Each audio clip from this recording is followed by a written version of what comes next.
All right. Yeah, So I'm glad that you got the time so we can continue this conversation. sure, no Because problem, pleasure. way back at the beginning of part one, you touched on two things that I really wanted to explore, and that was spirituality and also being an onset hunter, somebody that got into hunting later in life. And I Mhm. wanted to talk about, not only what you've discovered internally, but also the motivation to get there. So let's start right at that motivation. What led you to want to take up the sport? Yeah, good question, man. I think that there's many aspects of it. Like number one, I I repeat that from the part one that I was brought up in the city. So when you look like a born and raised city boy, born and raised, and I had very little contact with the nature. We had like a summer house when we were going when when the in the summertime, because like back in the days in Poland we had like a severe winters.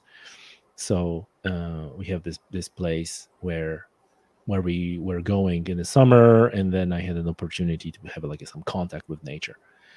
So that was that. And when I moved to Ireland, I moved into the rural area where there's you know mostly farming and a lot of opportunities for the outdoors, for the outdoor sports, for the sea fishing and the sea angling, and freshwater angling and hunting and all these things. So I started to exploring those things, and kind of like found an outlet for this appreciation or this fascination with nature that was necessarily suppressed by me being in the city most of the time. I had an outlet for that, and that naturally made me explore nature and possibilities. And when the first time the thought came to for to start hunting, I was already an angler. I was angling. I was, I might say, obsessive angler. I was doing uh, over 10 offshore trips a year for sharks, for shark angling, and so you got the picture. I was pretty deep into that, and hunting was to me like a next natural step. It was um like almost like a older brother of angling. Um so I wanted to try that.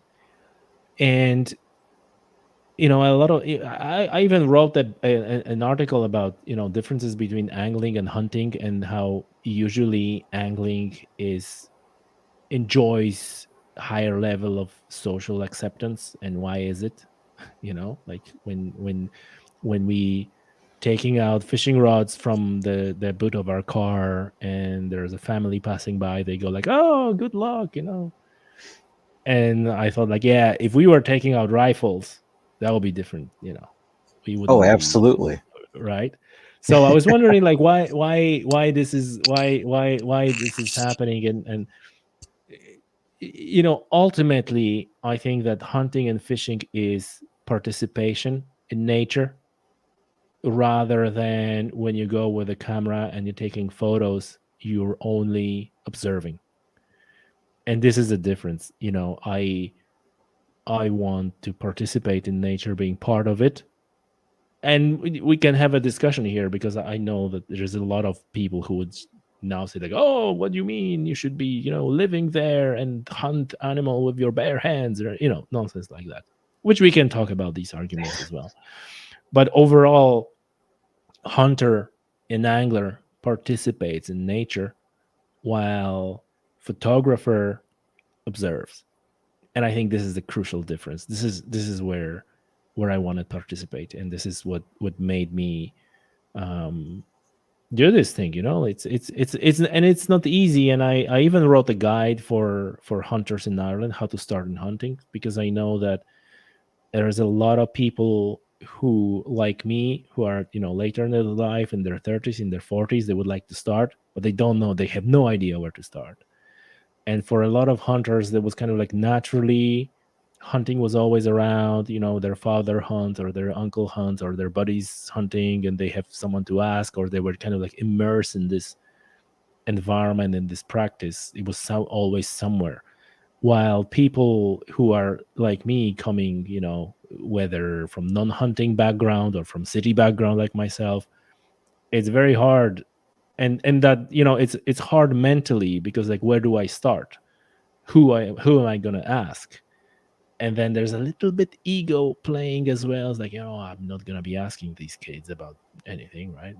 And so, because I've done it, I wrote this guide to say, like, hey, if you're interested in hunting and trying it, and having like a harvesting meat, clean, um, pesticides, hormones, and antibiotics free meat for your family, even if only that's what interests you, this is how to do it. This is what you need to do. This is are the permissions and things that you need to, just to. And there's a lot of people who are downloading that guide, and they're sending me messages like, hey, great, this is what we want, because there's not much of these things out there. And the funny thing is that a lot of, at least in Ireland, the hunting organizations, they're kind of like already, there are hunters in there. So it's like, how am I even going to go there to become a hunter? They don't have Right. this, like, step one, step two.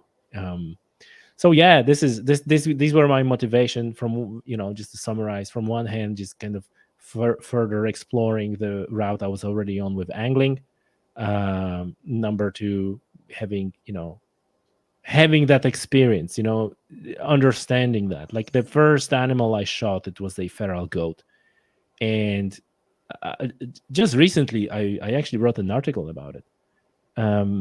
That when I had an animal already dead on the ground, it was like this sort of anxiety, like, I need to open it up and growlock it, or gut it, like you say, or field dress it, right, whatever term you want to use, and how it's gonna be, and like, whatever.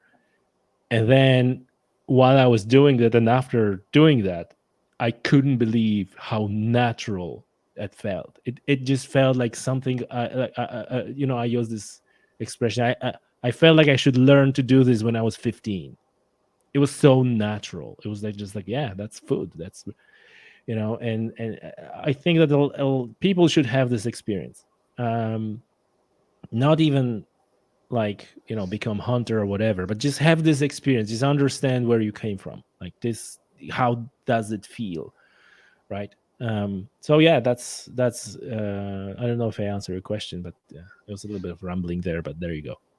No, that was great. I mean, that opens up a lot of good avenues because, in the States, it's kind of the real buzz right now is the idea of from field to plate. And, a lot of people take that and they think about it and they're like, okay, I want to do it. However, the idea of getting out there is indeed so intimidating Hmm. because where do you start? You Hmm. know, Yeah. everybody will tell you and direct you to the mandatory hunter safety class. But then when you get done with that, you kind of got that ego, like you said, like, hey, I don't want to go asking these people, or maybe I don't even feel worthy enough to Hmm. go to somebody and say, hey, can I tag along with you? Yeah. So being able to branch out and figure out what that next step is, it I feel really deters a lot of people. Yeah, for sure, for sure. And like, for example, in Ireland, and in the UK, and I believe in many other jurisdictions, the problem is that, how do you find the land where you can hunt? And because everything is owned by someone, Yes. and mostly by farmers, you need to kind of, like, make that leap, and force yourself to, employ the techniques that I call door banging. It just knock the door and say, hey, and there's, surprisingly, there's a lot of Irish people who are convinced, they know this is not gonna work, they will never, and whatever. And then I said, like, hey, look at me, I'm a middle-aged guy speaking with funny accent, and like, every year I have more land that I can hunt than the previous year, because they would, that you talk to people, you they really appreciate your interest in the land, your interest, what you want to do, and then farmers not necessarily love to have too many deer. And in fairness, in Ireland, we have a big problem with deer. There's way too many of them. Um, and you can do that. So in the end, it's not that hard. You just need to make that initial step and say like, hey, it's actually okay to ask someone and say, and sure enough, some people will say no, right? Some people will say, you knock on the door. I had that situation, like I walk in and I look, there are like some things hang on the trees, like little ribbons and stuff. I was like, oh, this looks kind of strange, right? And it turns out that the guy who lives there is not a farmer, but some sort of a city dwelling yogi. And he's like, oh, we love those deer. We like, okay, fair enough. Right. It's okay. But like I think that in general the idea is like you're just respectful, you're polite, you communicate clearly, you say exactly what you want, why, you say hello, you say your name. And like you would think it's a basic stuff, but Right. a lot of people has this distance, and they just feel like either coming from their position of entitlement that they should be able, right? And if they don't, therefore they're not gonna do anything. And some of them are just plain scared, and they think like, oh no, they're gonna laugh at me, whatever. And might say to this like, yeah, sure, maybe somebody will laugh at you, so what? Yeah. Go to another place, ask, and you may find, like a lot of these people. Like, another thing is like, once you have a relation with a farmer or a landowner, just maintain that relation. Call them up once a year.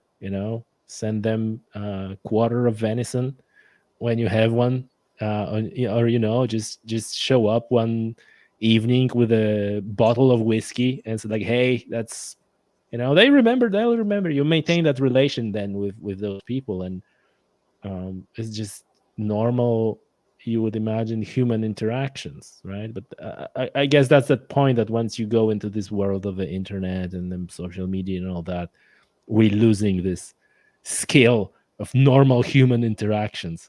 So I guess while you're working on your interactions and participation with nature, you're also working on your interpersonal interactions with other human beings. And it's funny you mentioned that. That's actually how this interview came about. I Hmm. use this aspect of the show in order to work on my social anxiety. Hmm. And I think that, what you described is really a lot of pushing yourself to overcome those limiting beliefs, because we all like to tell ourselves that story that holds us back. We don't we don't necessarily have the vocabulary sometimes to tell ourselves that positive outcome story, like we actually climbed a mountain. Hmm. It's like we get to the top and all of a sudden, what's the next chapter? Yeah. What does that look like? What does it sound like? It's so much easier to be able to write a story when you're like, yeah, I knocked on that door and I'm going to get told no, so why bother? Hmm. I'll sit here in my little box and not be able to do what it is I truly want to go out and do because I don't have the access. Hmm. Hmm. There's a funny thing. Like I was about to inquire about possibility to hunt on the land, and I'm coming to the door, and on those doors there's a little writing that says, "If I don't know you, don't knock." Right? And I'm standing in front of these doors, reading that uh what's written there. And that moment the doors open, and there's a lady like a surprise that I'm standing there. And I say like, I'm just wondering if I should knock. And we start talking, and we start this conversation. And then she said like, yeah, yes, sure, there's my son over there, and her son comes on the quad bike. And he goes like, yeah, yeah, sure, I take you to the big farm, and there's a plenty of deer there, and we have this and he's like super friendly and nice. And he's saying like, yeah, there was like some event happened that prompted them to put that, you know, uh, writing on their door that effectively means to, you know, put off people so they're not bother them. But then once you get into that interaction, kind of surprisingly, because I was reading that and I was wondering what to do, and the doors open, and it turns out they're nicest people ever, you know. Right. And you have this conversation. It's like, yeah, sure, whatever, you know.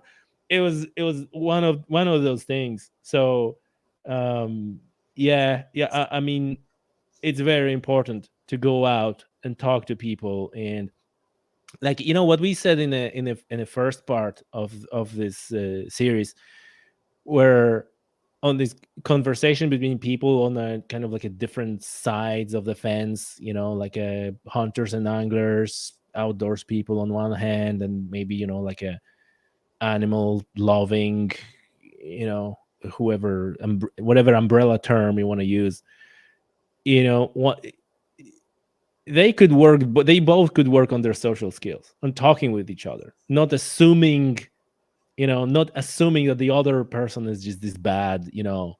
Oh, you will never understand a hunter because you're, you know, latte drinking vegan, and you, oh, you will never understand me because you're killing poor animals, right?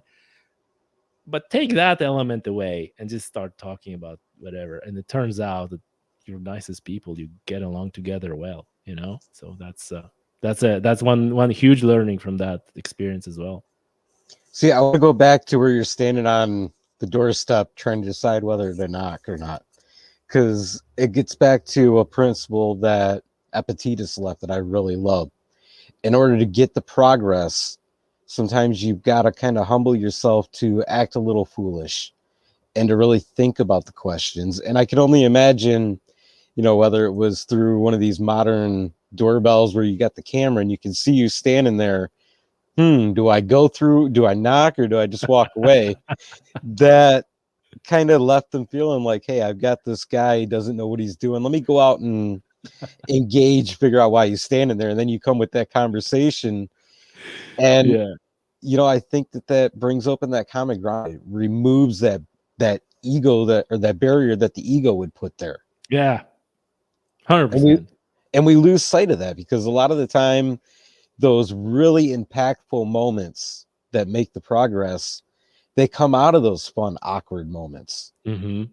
Yeah, yeah, they're fun. These are fun things. You know, I would probably turn back because, again, in the vein of being courteous and say, like, you know, if it says, if I don't know you, don't knock, then, you know, they don't know me. Then probably I wouldn't knock. It was just, but like you said, there's like this, even putting myself in that situation, even me physically being there and reading that writing and just thinking what to do, like, that enabled that whole situation, right? If I stay at home, or I stay in a car, or I look at it like, oh, whatever, that would never happen. So Right. And you know, I mean, here in the States, we've got, you know, public land that's accessible to everybody.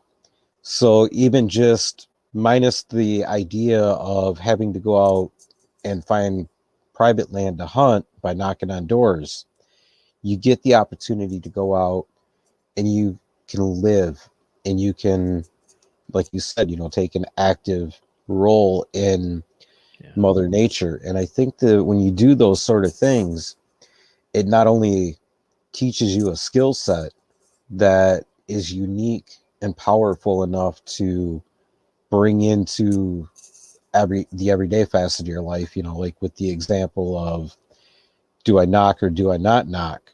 Hmm. And it helps you to grow because you learn to embrace that suck factor and you gain that trust, that ability within yourself. Yeah, yeah, for sure, for sure. I totally agree in that. And then you're kind of unlocking this idea that by doing those things, by getting out, taking an active role, you actually not only empower, but you entitle yourself to be able to write the story that you want for your life. Hmm. Oh yeah. Oh yeah. Yeah, you know, there's tremendous. satisfaction and sense of achievement that comes, years later, but it's ever sweeter because it took you so long, and and you enjoy the process. It's like, Right. like I killed that first goat, and it's like, would I say that I'm a hunter? Nah, probably not, right? And then I kill a deer. It's like, yeah, it's my first deer. And then, then the second and the third, and then, the fourth, and you go like, would I call myself a hunter? Yeah, hell yeah. you know I, I know where the deer are. I know, I can tell the deer tracks, that they're fresh from the ones from the, last week. And I know, many things. Am I like an experienced hunter? Hell no. But I'm a hunter right now. And it's like, yeah, is this moment, it's like, yeah, I can do that. I actually can, fill my freezer with meat. And it's a good skill to have as well, everything aside. And I'm not even saying here about some, apocalypse scenarios, because we would probably have more problems than hunt deer in those cases. But even like we said earlier, just to connect with like where you came from, and understand better, how these things work. And that the meat that you buy in the supermarket, that actually was a living animal. This is not like a, like a red object in a plastic tray that you put in the oven, right? So Right. it's interesting. These are interesting conversation that I think more people should have more of those. Um, Well, it definitely, when you're going to the supermarket, you lose that connection. So getting out and actually pursuing your dinner, your game, your harvest really not only brings a connection, but it also opens up more stories to tell. yeah, Because as much as the pursuit is important, being able to share the story of how whatever it is got on the table that you're about to share with your family and friends mm, is so important. It's those stories. yeah, yeah. And I think that the also important part of that is, because when you're saying about these stories, and I was thinking about the interactions I had over the years with even like non-hunters or even anti-hunters.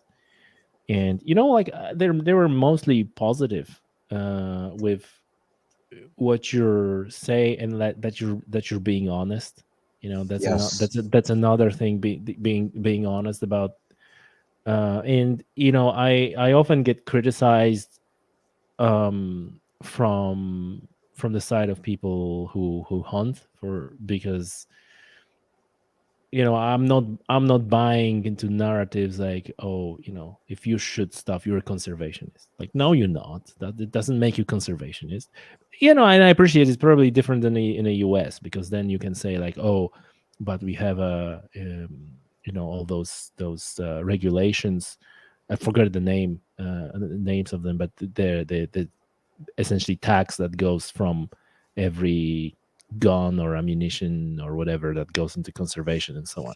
But even in those cases, I it doesn't make you a conservationist, because you are just participating in a system. So that system, it was set up for you to put a little bit money into the conservation, but that in my view, it doesn't make you conservationist. Likewise, when people say like, oh, it's all about respect for the game and like whatever, and then I also kind of like a change, like, no, it's not. Yeah, there isn't a respect for an animal, a respect for a game, but like saying that you're a hunter because of the respect of the game is the first and foremost. It's, to me, is just not true. You want to participate in the wildlife. You want to get something out of that. You want to be this predator, this hunter that pursues the animal and then have a meat and all those things. But don't tell me that the first and foremost, you're doing that for farmers, or you're doing that for the respect of the game. So I think, and these are things that people say often, and they're irritating, the other side, because they could see right through this. And I said like, just be honest, and said like, yeah, there is a violence, there is a suffering of the animal, no doubt. This is happening, and I'm not pretending that I'm doing that because I worry about the farmer or his cattle. I, that's not what I do this first and foremost, right? Or because I respect the deer. No. So and surprisingly, you would think that people saying those things because they try to like a smooth it out, kind of make an excuse why they're hunting. And I think that the other side just see right through this, and there's a absolutely the opposite result. And the way better result is just that, just like, yeah, I know, this is what's happening. Let's face it. And then it's like, oh, you actually honest about it. I was like, yeah, I am. I know what I do. So Yeah. that's maybe if some of your listeners are listening to that, and they have an situation where they sitting with their friends at the dinner or whatever, and they talk about hunting, and someone is maybe have like a iffy views on hunting. Please don't start with like, I'm a conservationist, I do this for the benefit of farm. Like, no, let's be honest. I don't think, if you care so much about this farmer and his farming practices, you would go there with a shovel and Yes. ask him how you can help, rather than asking for permission to hunt deer. You know what I mean? Yes, because if you think about it in the grand scheme of things, that deer that you're out there pursuing is so much smaller than any of the other tasks or chores or responsibilities that sit on that farm. And Precisely. I feel like a lot of the time there are those like noble causes that we as hunters kind of rally behind and buck our chest out and say, oh, we're doing it for these factors. But Yeah. the reality is when it comes down to it, yes, there is violence, there is an impact on mother nature. That animal does have to go through the dying process and so on and so forth. And it boils down to, you're out there to celebrate the circle of life. You're out there to take an active role in nature's natural process. Because on the other side of the fence, you can say, oh, that's wrong because that animal suffers. Mm. Well, that animal is going to suffer whether it's a bear that eats it or it's a coyote, a wolf, whatever the case may be, whatever the predator is. There, no matter how you tell a story, there is no easy way that animal is going to die. Or it Mhm. could be disease that takes it out. It suffers. Yeah. Yeah. It's a part of the process. Absolutely. And like also like what we said in the first place, that in the first part, that you don't necessarily need to win the argument. You Right. don't necessarily need to convince anyone. You might it's perfectly okay to admit that the other person might have a point. Like, okay, Right. I appreciate your point of view. You don't like me taking life of this furry beautiful animal. Yeah, it's okay. It's okay. Like, it's okay to not win an argument. It's okay to not have an argument. And I think Uh, it brings up that this beautiful idea that when it comes to the outside opinion, you don't have to have an opinion. You mm, don't have to play point counterpoint to it. You're, exactly. it gets back to that idea that you're taking an active role in your story. Hmm. And the hunting, the angling, all the different activities you can endure and do out in the wilderness, they're adding color to the palette that you paint Mm, that's that picture with, or the vocabulary that you write your story with. mm. And Yep. that's where it matters. That's what counts. Yeah. Yeah. For sure. I agree. So I got one more question for you. Sure. Considering that there was a life before hunting and now there's a life with hunting, I want to dive into this idea of just how much that pursuit in the field has transitioned into the way that you pursue life. Oh. Let me think about this. Um, I think it complements the way I pursue life. So everybody pursues life in a different way, and for me, it was kind of like a natural expansion of what I do. I like do difficult things. I like to do things that interests me, and that was one of those things. I for sure, you know, appreciate more like from the not wanting to sound cliche, but appreciate that circle of life. Like appreciate that I have this. Maybe I'm gonna switch gears here and share with you and with your listeners the some thoughts that I have on why so many people are opposed to hunting, or they have such a big issue with going out there and killing animal for a table. And I think that this has to do with how we are uncomfortable with our own mortality in our civilization, how we not even want to mention that, right? If you start talking about death or your own death, like, oh, come on, shut up, don't don't talk about it. We don't even want to talk about it. We don't even want to acknowledge our own mortality, even though we all gonna die. We know we will, right? And I think that this gets extended to everything else. It gets extended to wildlife. It gets extended to that deer. Like if we cannot fathom even our own mortality, or someone can't, how they can, they applying kind of same rule set to these wild animals, and this is something like unfathomable that that animal, that you gonna kill that animal, like how it's even possible, you must be a bad person. While when you appreciate and acknowledge your own mortality and the mortality of our people around you, and your children even, and you're okay with that. And by okay, I mean you acknowledge, and and you're, not that you want it, but it's just gonna happen, and you kind of okay with that, and you have that in your mind. Then all of a sudden, that death of that deer in the field is, seems much smaller and much more natural, and you're okay with that too.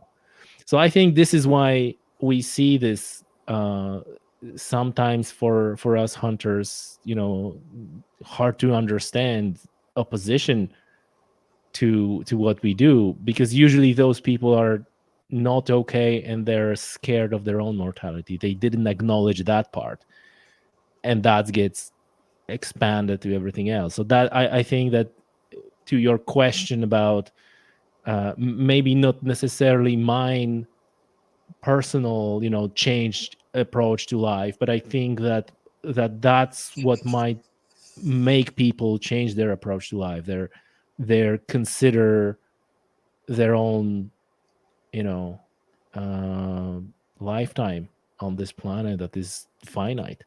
And one day it's gonna end one way or another, and everything goes that way, everything works like that. And then, you understand that you're on both ends of that scenario. Right? When you're a hunter, it's like, different, you're gonna die as well, the same way as this deer dies, and everything then becomes more natural.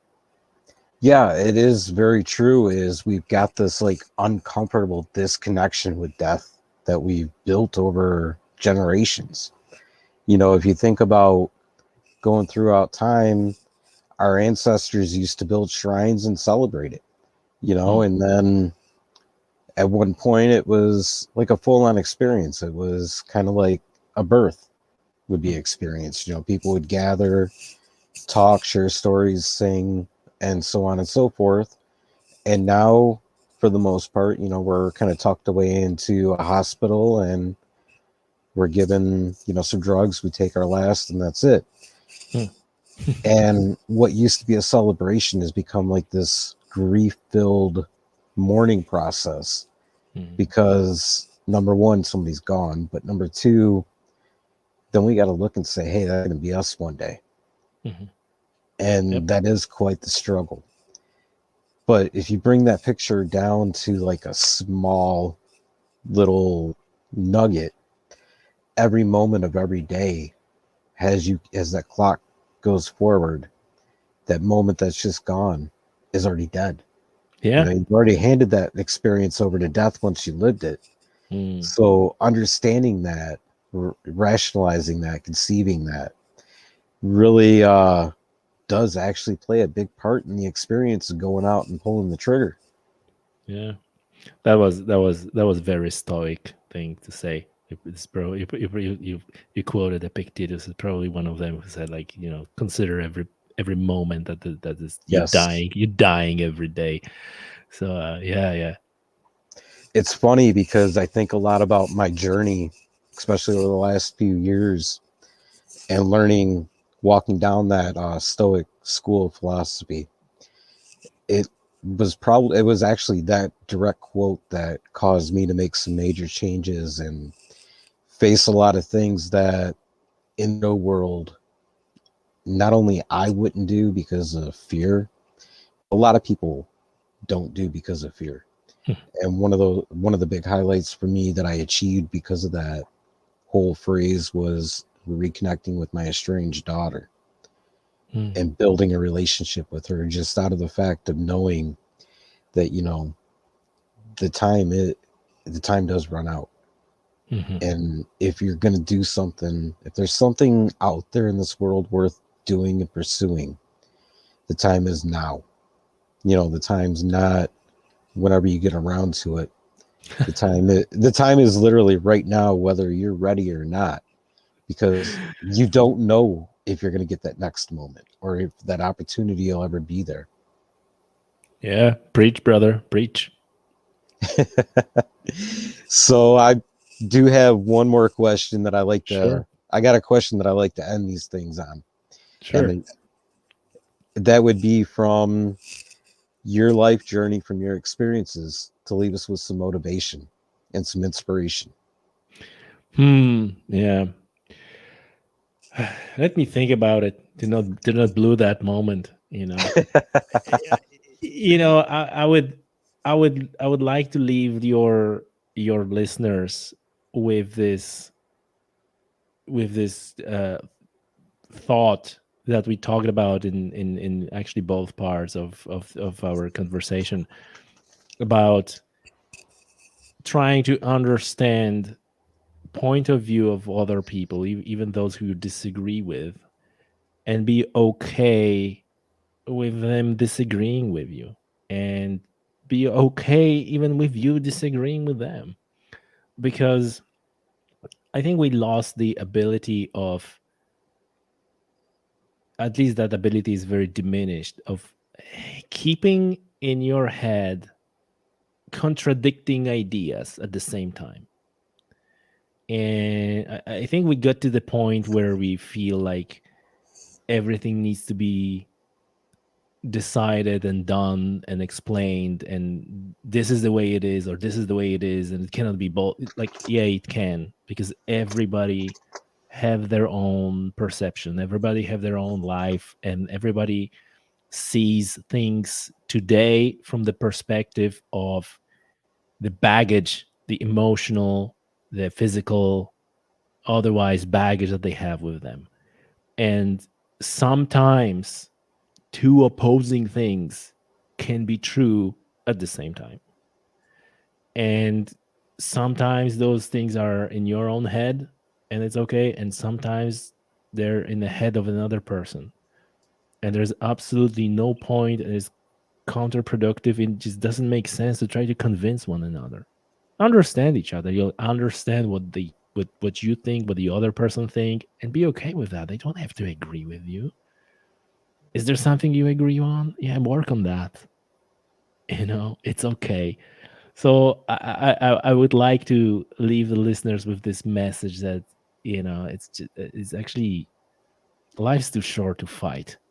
It's just so superficial, and doesn't make any sense. It only causes destruction, and it holds us back, and we going further backwards instead of coming forward. And like, you disagree with someone on something, fine, that's okay. Yeah, you don't need to convert or convince, or it's okay. Is there something you agree on? You like chocolate cake, great, go and eat chocolate cake together. You'll have a good time. You know what I mean? So that's what I would like to leave your listeners with: less fighting, more understanding. And I'm not saying to, surrender to other ideas. No, like, you perfectly fine to hold your own ideas. You perfectly fine to let the other person to hold their own ideas. It's gonna be okay, and we all end up at the same place anyway. I think that's a beautiful note to wrap this conversation up. So, Tommy, thanks not only for taking the time to do part one, but for letting me keep you for an extra hour to record this part of it. I appreciate it. Mike, it was absolute pleasure. And before we wrap this up, though, we got to give you an opportunity to plug not only your amazing podcast, but what else you got going on. Yeah, so folks, if you want to listen to more of the stuff that I do, then go to tommysoutdoors.com. My podcast is called Tommy's Outdoors, available everywhere, of course. And the website, tommysoutdoors.com, you'll find the links there to Twitter, Instagram, all the usual. Also, my podcasts are all in a full video version on YouTube. So YouTube channel is also called Tommy's Outdoors. And yeah, shoot me a note or comment if you listen to this episode, so I know. Thank you. Awesome. Thank you very much, man. You're welcome.